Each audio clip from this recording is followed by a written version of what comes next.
You know what, this world has plenty of noise. Everybody's screaming. Everybody's angry. Everybody wants followers. But very few people are standing to watch. Very few are protecting the flock. Very few are willing to tell the truth, even when that truth hurts. That's why Kingdom Sheepdog exists. Good afternoon, Reverend Rob here, Kingdom Sheepdog, and I got a little bit of a sermon for you today.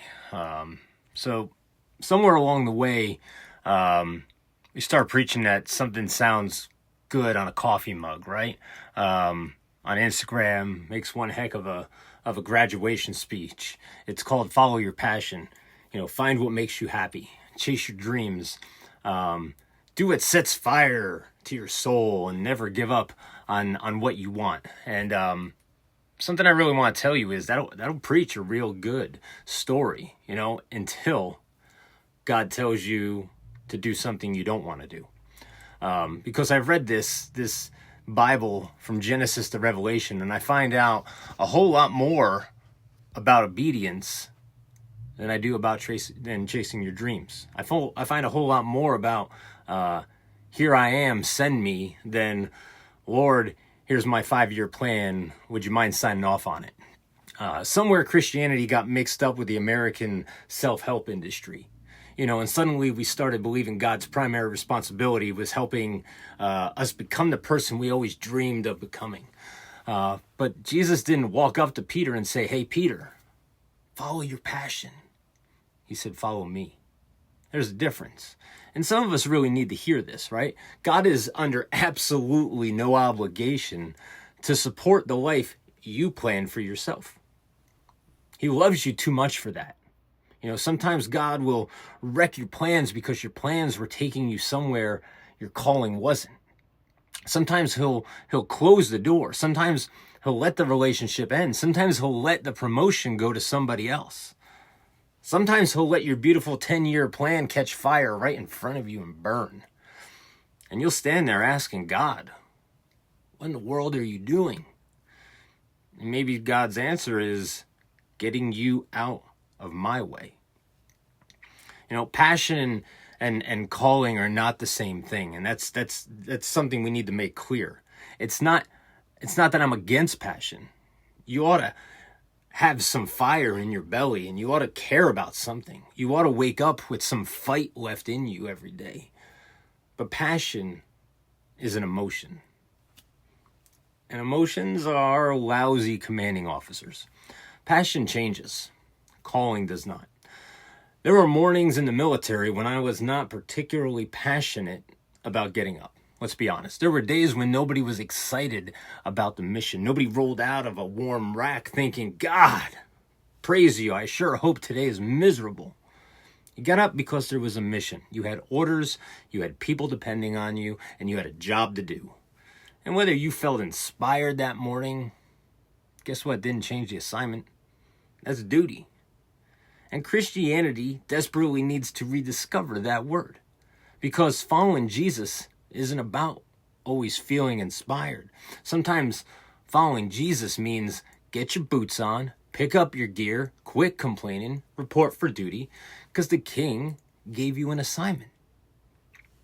Romans 12:6 says, having gifts that differ according to the grace given to us, let us use them. Not admire them, not compare them, not bury them. Use them. And Peter says, as each has received a gift, use it to serve one another as good stewards of God's varied grace. The word steward matters. A steward is somebody trusted with something belonging to somebody else, which means your gift isn't yours.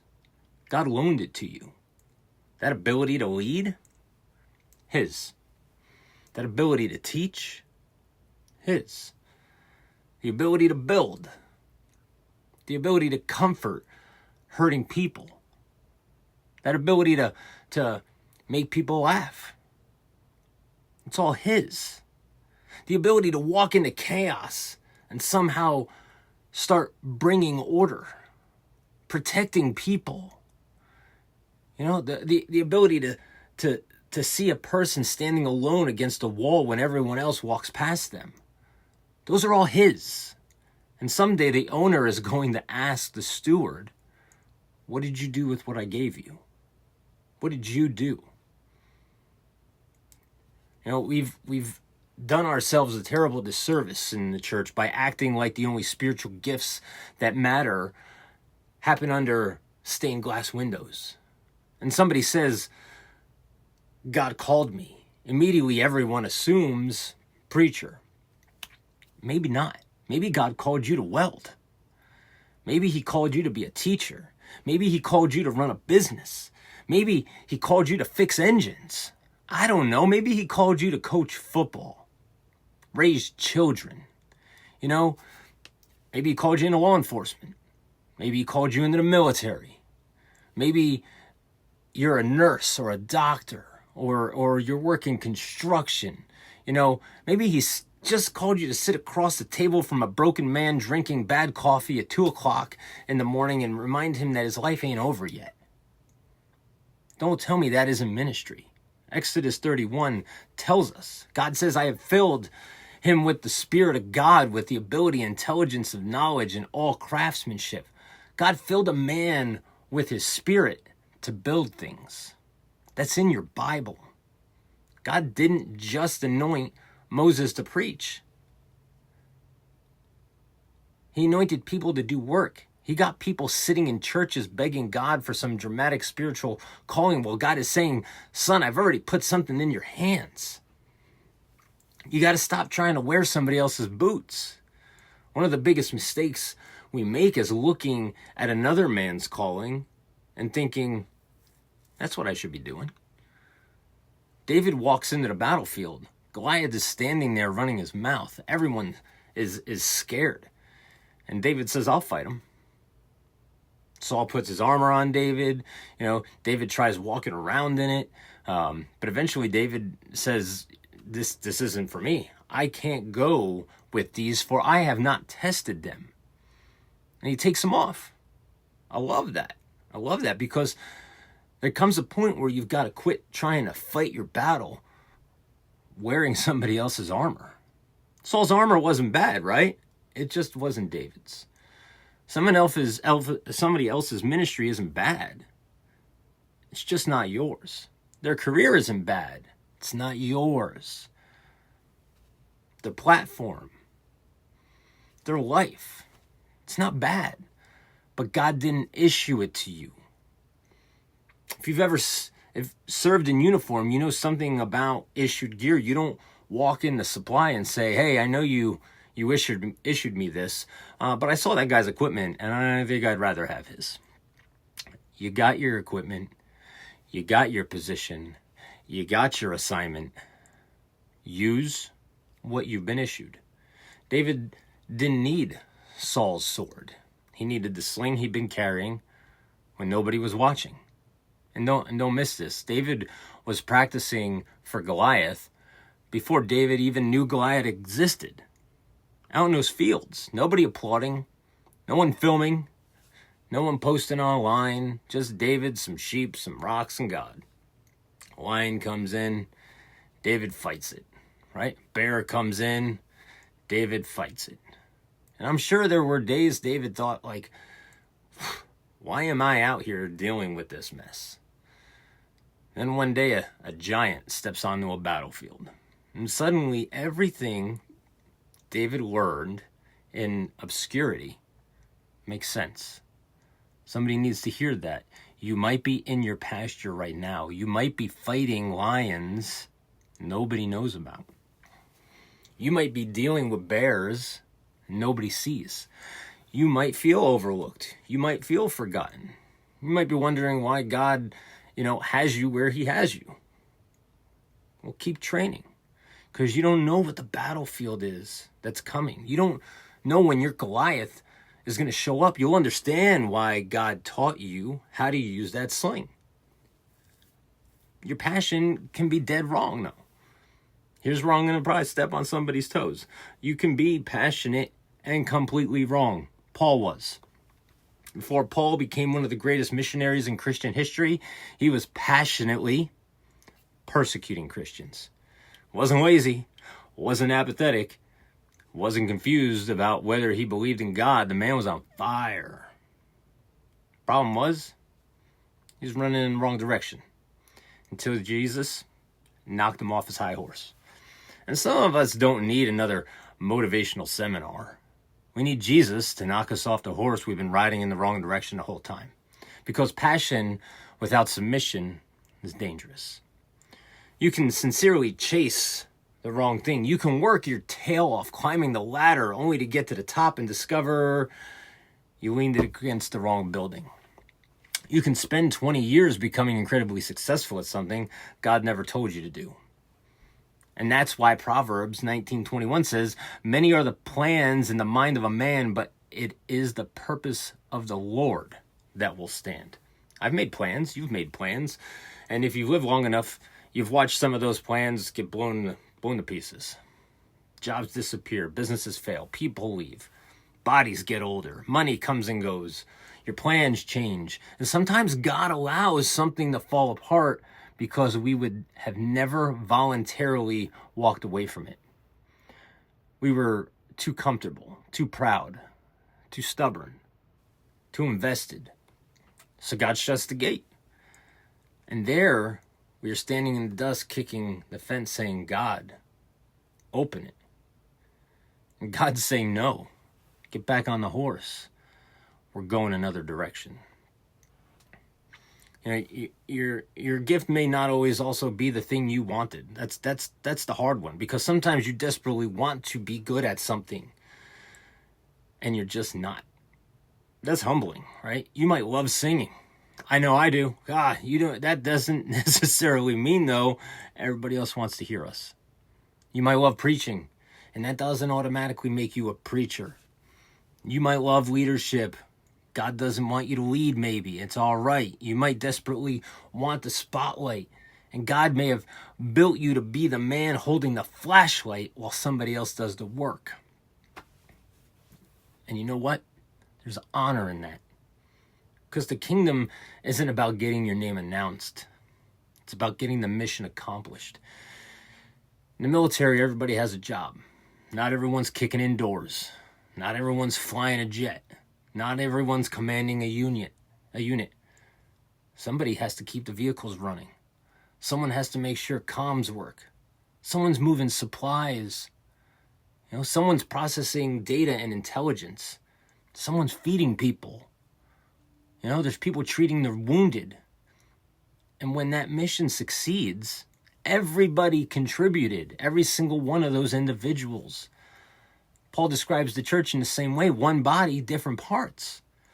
And Paul essentially says, the eye can't tell the hand, I don't need you. We need each other. Church, we've got too many people wanting to be the mouth. Sometimes God needs you to be the hands. He needs you to be the feet. He needs you to be the shoulder somebody cries on. He needs you to be the backbone when everybody else is folding. Every part matters. And scars might be part of that equipment. This is where things kind of get gritty. Some of your greatest gifts were sharpened in the places you never would have chosen. You've been hurt. You've been abused. Maybe you've buried people. Maybe you've lost relationships. You've been betrayed. You watched dreams that you had your whole life die. You've sat in hospital rooms. You got in phone calls that changed everything. You stared at those ceilings at 3 a.m. in the morning, wondering how in God's name you were going to get through tomorrow.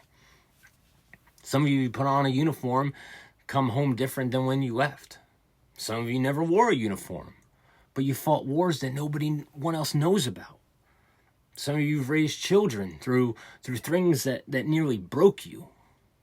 You buried fathers and mothers and friends, and some of you buried marriages. You buried versions of yourself that you thought would never have existed. And you carry scars. But scars don't mean you're damaged goods. Sometimes scars mean that you've been trained somewhere expensive. There are conversations I can have with a veteran because I've worn a uniform, and there are conversations a recovering addict can have with another addict that I can't. There are conversations a widow can have with another widow that someone in seminary professorship can reproduce from a text, but they can't have the true conversation. There's conversations a father who has lost a child can have with nobody else should they understand what he went through. God doesn't waste pain. Romans 8:28 does not say everything that happens to you is good. It says we know that for those who love God, all things work together for good. He can take the ugliest chapters of your life and turn them into ammunition against the enemy. What tried to destroy you may become the very thing God uses when you reach back into the darkness and pull somebody else out. That's redemption. And you got to stop waiting for the microphone. We've confused calling with platform. People think if God really called me, eventually everybody will know my name. Where is that in Scripture? Because Jesus spent 30 years in relative obscurity before 3 years of public ministry. David was anointed king and then went back to tending sheep. Moses spent 40 years in the wilderness. Joseph spent years in prison. And we think if God hasn't blown up our social media page in 6 months, well, he must have forgotten us. Come on. Some of the greatest men and women in God's kingdom will die without the world ever knowing their names. But guess who knows them? Heaven. God. The grandmother who prayed every morning at 5 a.m., the father who worked 2 jobs and still made it home to pray with his kids, the man who quietly discipled 3 young men for 20 years, the woman who fed families nobody knew were hungry, the mechanic that refused to rip people off because his name belonged to Jesus, the veteran who kept calling his buddy because he knew something wasn't right, the teacher who refused to give up on a student that everyone else labeled as a problem. Nobody wrote books about them. Nobody asks them to speak at conferences. Nobody gives them a blue check mark. But heaven kept record. Jesus doesn't say, well done, good and famous servant. He says, well done, good and faithful servant. Faithful. That's the standard. That's what we need to live for. And sometimes God is going to put you somewhere you don't like. Jonah didn't like where he was at. Moses didn't want to go to Pharaoh. Jeremiah didn't want the grief. Gideon didn't think he was qualified. Amos wasn't looking for a prophetic career. Peter was fishing. Matthew was collecting taxes. Good job. Paul was hunting Christians, following a passion. And God interrupted all of them because calling often begins with an interruption. Sometimes God calls you away from what you're comfortable doing. Sometimes he sends you to people you don't particularly like. Sometimes he puts you in a place where you feel completely underqualified. And that's when you discover God doesn't always call the qualified. He calls the willing and then qualifies them on the road. Moses said, I can't speak. God said, go. Gideon says, my family is weak and I'm the least. God said, go. Jeremiah says, I'm too young. Guess what? Go. Peter, depart from me, Lord, I am a sinful man. And what did Jesus say? Follow me. Notice how little God seems impressed with our excuses. So how do you know what God gifted you for? That's the question, right? That's what we want to know. And sometimes we're looking for lightning from heaven when the evidence has been sitting in front of us for years. God, show me a sign. You ask yourself, ask yourself, what do people consistently come to me for? Not once, but consistently. What do you do naturally that other people struggle to do? Where does involvement consistently produce fruit? What kind of brokenness makes something rise up inside of you? What problem can you not seem to ignore? Or what are you willing to do even when nobody notices? What experiences has God brought you through? What doors keep opening? What abilities have godly people repeatedly recognized in you? And here's a big one. What would you keep doing if no one ever applauded? Because sometimes applause can fool you into thinking you're called. Calling survives silence. And don't bury what God gave you. Jesus tells the parable of the talents. One servant gets 5, another gets 2, another gets 1. And here's what I love. The master never criticized the 2-talent servant for not having 5. God isn't going to judge you for somebody else's gift. You know, He's going to ask what you did with it. That's freeing. I don't have to be Billy Graham. I don't have to be somebody else's pastor. I don't have to be somebody else's businessman. I don't have to be somebody else's father. I don't have to be somebody else's husband. I don't have to be somebody else's ministry. I have to be faithful with God issued me, with what He gave me, because that's who I am. But the one servant, what did he do? He buried his talent, right? And that's the warning, because some of us are burying gifts while begging God for new ones. Lord, give me a bigger opportunity. And God's saying, what did you do with the first one? With the little one? Lord, give me a platform. Who are you discipling right now? Lord, give me money. Well, how are you stewarding with what you have? Give me influence. How are you treating the 5 people who are already listening to you? We want battalions. God says, lead the squad I gave you. Right? We want stadiums. God says, love your neighbor. We want a microphone. And God says, make a phone call to the one man that's struggling. You know, we want greatness, and Jesus hands us a towel.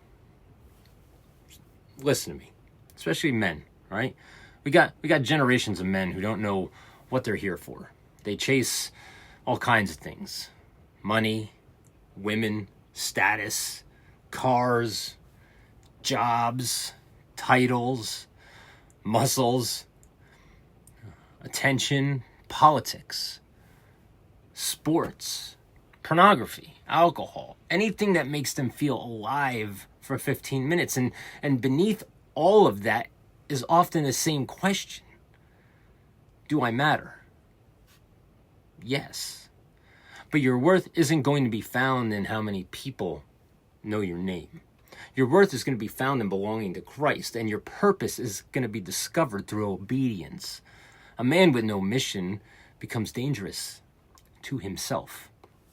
Give a man a kingdom assignment, and suddenly suffering has context. Sacrifice has meaning. Discipline makes sense.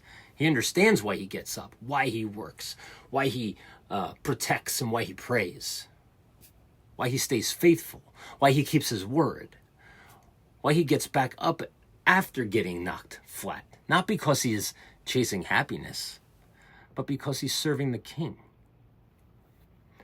There's something cowboy about Christianity when you strip away all the polished nonsense, right? Dust on your boots, scars on your hands, long roads, hard weather. Keeping your word. Taking care of what's entrusted to you. Standing your ground when necessary. Helping somebody who's fallen. And riding where the boss tells you to ride. You don't have to understand every mile. You just have to trust the one who owns the ranch. Maybe the closed door was mercy. Somebody listening to this is probably angry about a closed door, right? You prayed. You worked. You wanted it. You asked, you prayed, and it didn't happen. And maybe you've spent years asking, why didn't God bless that? Why didn't he give me what I asked for? Maybe because he had something else. Maybe that rejection wasn't punishment. It was protection from what would have came with it. Maybe that failure wasn't the end. Maybe it was redirection. Putting you back on the path you needed to. God didn't abandon you. Maybe he was pulling you off a road that wasn't yours. Sometimes we stand at a locked gate beating on it until our hands bleed while God has another trail 50 yards behind us. Turn around. Ask him, Lord, am I trying to force something you never told me to pursue? That's a hard prayer. I know I've had to do it, because he might just say yes. And the question is, or the question isn't, what do I want? So tonight, I want you to change the question. Stop asking, what do I want to do with my life? And start asking, Lord, what do you want me to do with the life you gave me? Stop praying, Lord, bless my plans. Start praying, Lord, wreck any plan that keeps me from yours. That's a dangerous plan. A dangerous prayer, but it's a good one. God, close doors I shouldn't walk through. Expose things I'm chasing because of pride. Show me where I'm trying to impress people. Show me where I'm wearing Saul's armor. Show me what you've already placed in my hands. Show me the people you've assigned to me. Show me where I'm supposed to stand. And then give me the courage to obey. So one day this ride ends. One day somebody else will own your truck. Somebody else will live in your house. Somebody else is going to sit behind your desk. Someone else is going to have your title. Your trophies are going to collect dust, get thrown away. Your medals will sit in a box. Your social media account will go quiet. And eventually, most of the world will forget your name and mine. But you will stand before the King who gave you breath. And when that day comes, I don't want to tell Jesus, Lord, I followed my passion. I don't want to say, Lord, I built a comfortable life. Lord, I made so much money. Lord, people knew my name. I had so many followers online. No, I want to be able to say, Lord, I used what you gave me. I fought the battles you put in front of me. I loved the people you entrusted to me. I stood where you told me to stand. I spoke when you told me to speak. I shut my mouth when you told me to shut it. I went when you said go. I stayed when you said stay. I got knocked down. I got bloodied. I got tired. There were days I didn't understand the mission. There were days I didn't like the assignment. There were days when I wanted to quit. But by your grace, Lord, I stayed at my post. And when my watch finished, I was still there. Church, maybe that's what somebody needs to hear. You don't need another dream. You need your assignment. You don't need somebody else's armor. Pick up your sling. You don't need somebody else's gifts. Use the one that's already inside you. You don't need another motivational speech telling you to chase whatever makes you happy. You need Jesus. And when Jesus points down a road and says, follow me, saddle up. Get your boots dirty and ride. Because your passion may tell you what you want to do. Your gifting may show you what you're equipped to do. But only Jesus can tell you what you were created to do. So when the King calls, report for duty. And when your watch is finally over, may the only words that matter be the words of your commander. Well done, good and faithful servant. Stand the watch. Protect the flock. Serve the King. Amen.